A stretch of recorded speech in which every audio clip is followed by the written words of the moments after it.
Hello, friends. I was triggered today so badly. I gotta tell you, it was horrible. And I want to explain to you how I got out of it in less than 10 minutes. And it was a whopper of a trigger. Triggers are one of my favorite things to work with because when you have a process for working with a trigger and working through a trigger, it's a game changer.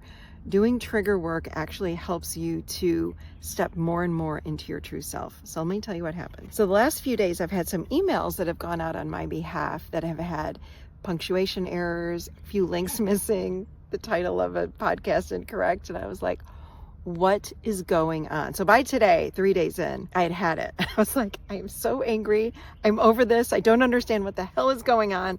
I was getting angrier and angrier. And then I realized this morning, wow, Michelle, you're triggered. So I sat with it and I said, hold on. And that's when you hit the pause button. And I said, stop everything. You are triggered. Stop. And I asked myself this question. This is the most important question. This is where you start the process. Why is this happening for me? Not why is this happening to me? Why is this happening for me? Because when you're triggered, it is an opportunity to know, to discover, to know, to heal, to transform unknown, unconscious beliefs that are inside of you. Trigger work is so powerful because you turn inward and find out your own belief. If you don't have a limiting belief, you are not triggered.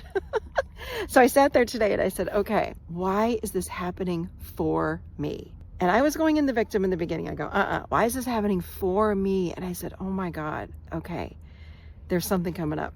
So what I did was I closed my eyes and I said to myself, what am I feeling? That's the next thing you do. What am I feeling? And I felt really, really unsafe. I felt really, really scared. And I thought, isn't this interesting? Anger is typically the first defense that we have. But I said, I feel so scared. And I thought, that's interesting. So I closed my eyes. I went deeper inside of myself. And I said, who is scared? Who's scared? And I just waited. And guess what? I saw a 3-year-old little Michelle. She was sitting inside of me. And she was shaking like a leaf. And she was standing in the living room of my grandmother's house, listening to my grandmother and my uncle bash, and I mean tear apart, people that I thought were their best friends. So I'm watching this as this little kid who's 3 years old. I don't remember it. I have no conscious knowledge of it. But it came when I asked myself what's coming up for me. And I'm watching this go down with my grandmother and my uncle. And I remember thinking to myself, these people I thought were your best friends that you're bashing, you're belittling, you're bad-mouthing. And I was shown today that made me feel so scared. And I never, ever, ever wanted anybody to ever say those things about me or feel those things about me that my grandmother and my uncle were saying. So I sat there and I said, oh my God, that's why everything has to be perfect, because I'm so afraid of people outside of me, in my community, in my company, in my business, whomever. They may judge me. And if they judge me, it's going to feel horrible. It's going to remind me of what happened when I was 3 years old. So what I did was I froze the scene that I was in. I had froze my grandmother, and then I froze my uncle, and 56-year-old Michelle, the woman I am today, came walking in, and the little 3-year-old was standing there. And I said, it's me, the adult you. And I've come back in time to help you right now. And she looked up at me and she was frozen. She was disassociated and frozen.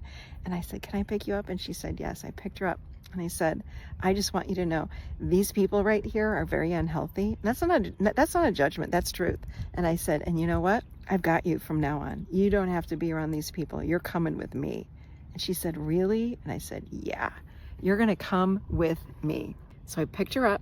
She hugged me so tight. And I said, you're safe.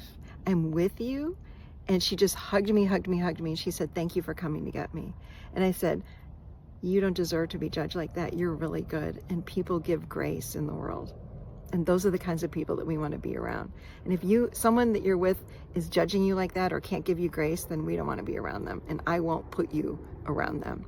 And she said, thank you. And we walked out of the room that I was in that scene when I was 3. And it was over.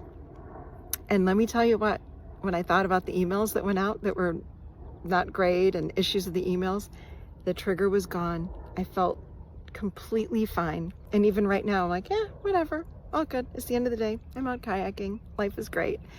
But within 10 minutes, you guys, the anger, the frustration, the judgment that I had for others, bam, gone. You cannot get triggered unless you have these limiting beliefs. You've got to remember that for yourself. So when you're triggered, it's an opportunity to check in and find your limiting beliefs.